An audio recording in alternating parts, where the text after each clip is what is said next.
ନିଜେ ନ ଖାଇ ତତେ ଖୁଆଉଥିଲା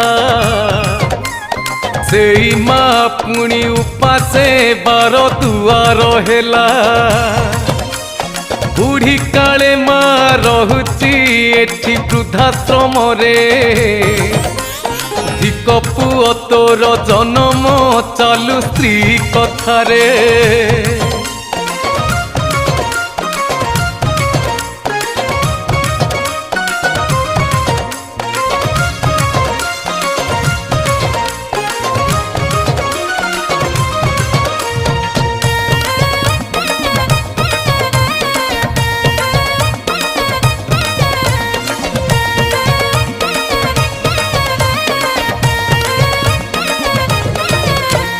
पर दुख देखी हसुची एई मनीष जाति।